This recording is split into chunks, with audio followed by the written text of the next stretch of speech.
G'day everyone. I've still got goosebumps all over me after listening to one of the most fantastic speeches I've ever heard. This guy here, Australian Survivalism, I actually showed a video of his a few days ago and I asked people to sub to him. A fantastic video. It was the only one I watched of this guy. But I've just watched this one here. 10 minutes of this guy talking, and by God, is this guy a friggin' legend. I have no idea who he is. Obviously an Australian. He's got 3,000 subscribers. I could not have said anything better than what this guy has said. I'm so glad I was pointed to this channel, because I think exactly like this guy does. And it's a credit to this guy, because there's not enough of these guys. You know, a lot of people were in this so-called truth movement, you know, a few years ago. They've all disappeared. Because like he says, they're all afraid to speak up. A lot of people know that the shit's going on here, you know, but they're too afraid to speak. And that's probably worse than the sheeple who've got no fucking idea.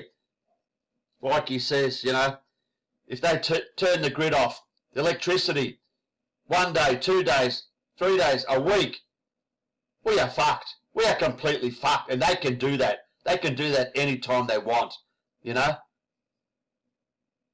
Our power grid, it was strong. Now they are destroying it. They are destroying it. They don't give a fuck. The cost of water is skyrocketed because these bastards own water and they sell it to private institutions and foreign investment. They don't give a fuck about Australians. They're soulless bastards that pretend to be in our government. Treasonous sellouts. And we have to throw them all out and start afresh, like he says. In the good old days, it was just the man, the breadwinner of the family that went out and worked, and the wife stayed at home and looked after the kids. But sorry, today that can't happen. Both have to go out to work, and even then they struggle to pay off their fucking mortgage for house prices which are through the roof, absolutely through the roof. People are homeless. You can't afford a home now in Australia. It's a freaking joke.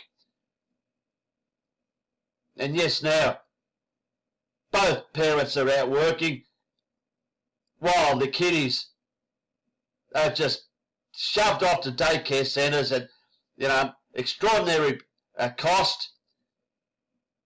I'm thankful that when I brought up my children, you know, my wife could stay at home and look after the 2 children. And that's how it should be. Not be, you know, shoved off to daycare centres and have, you know, foreign people who've got no idea about anything looking after your kids. And the kids are getting no knowledge out of that. Anyway, that's enough of me. I'm going to mirror this video, and by God, I beg everyone there to take note of what this guy says, because he is a fucking legend.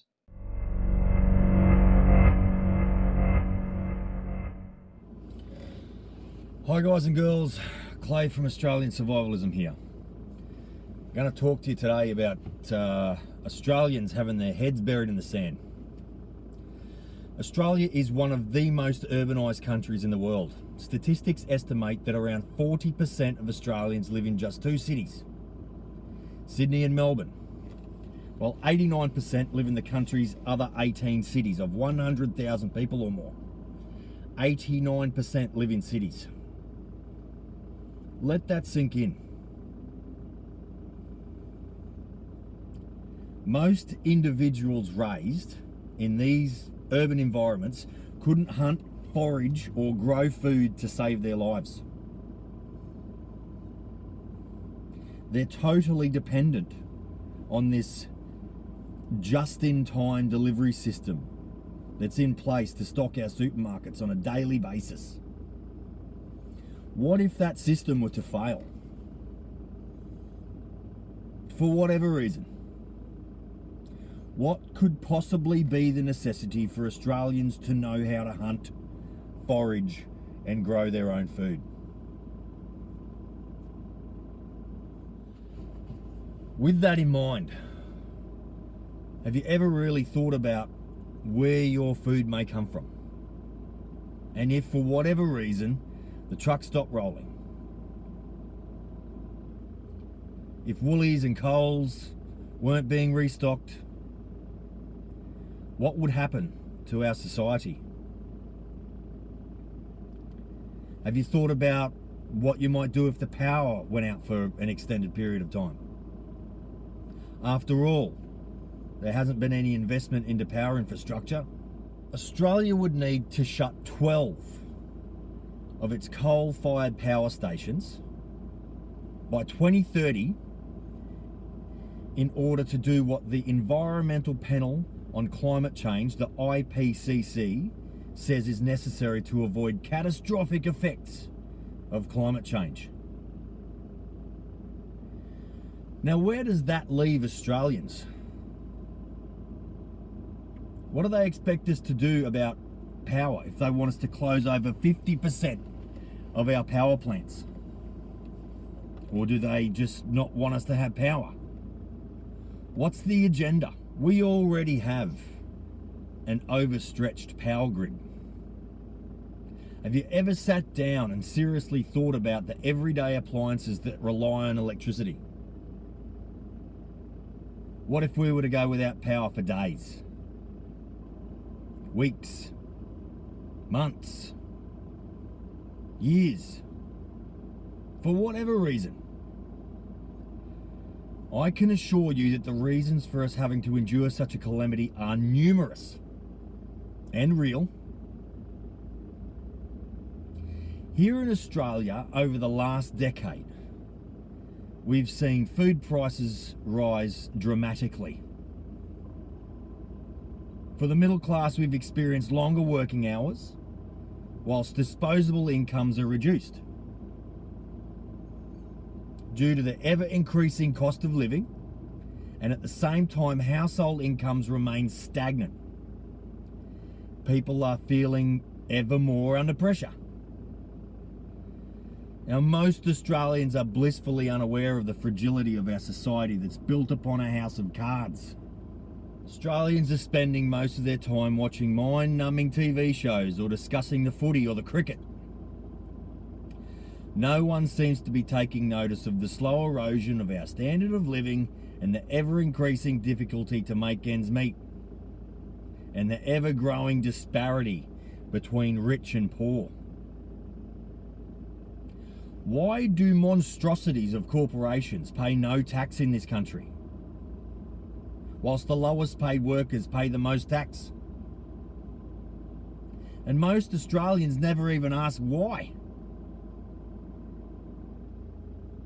And what of the despotic politicians in power right now that act in a play of pleasant fiction of caring for the ever-declining middle class, selling off our water resources to foreign businesses and corporations to a point that our greatest river systems are going dry, selling our public assets off, like our busiest seaports, to foreign entities? Did you know that Australian politicians own water rights? And when asked, the Premier of New South Wales, her answer was, "I don't have to answer. Australians should trust their politicians." That was her answer. Can you believe the arrogance? These politicians have vested interests in keeping water prices high. They're making millions and millions of dollars off the misery of hard-working farmers, whilst at the same time destroying entire ecosystems and forcing the cost of food ever higher. fires are raging, burning our landscape with a ferocity that has never been witnessed. Drought, forcing our farmers from the land, increasing our dependence on imported produce. All of these crimes occurring within the highest echelons of power, and Australians are still preoccupied with watching The Bachelorette. There are individuals within the public sphere who know why this is occurring. In fact, there are many thousands, tens of thousands. But for fear of being shunned by the masses, they decide to keep quiet. They keep quiet about their knowledge. And this is the problem. To bring about change within this great country, those of us with a voice, we need to stand up.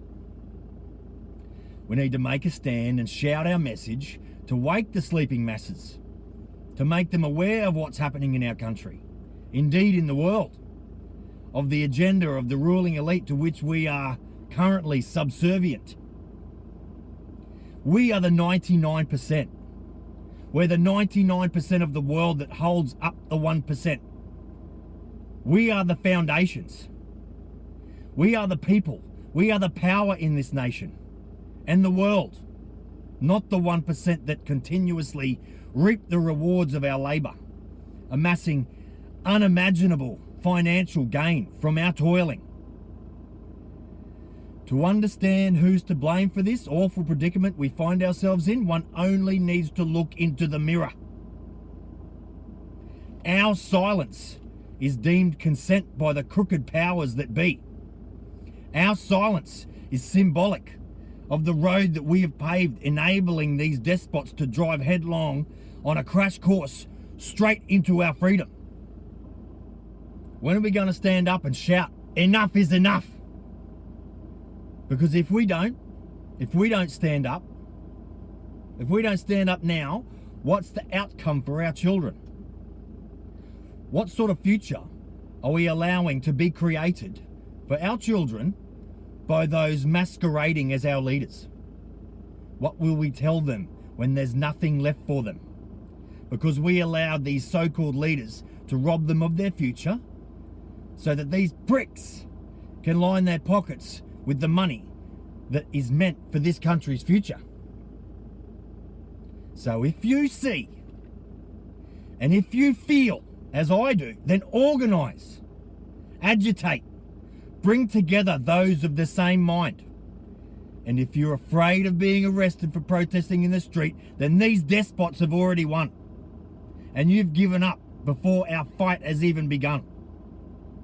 What would our grandparents say about that type of cowardice? So stand up, unite, march, shout, we've had enough! In every street, in every park, outside every government building, we've had enough! Wake up, Australia. They've got their own agenda. Wake up. They don't give a shit about you. Wake up.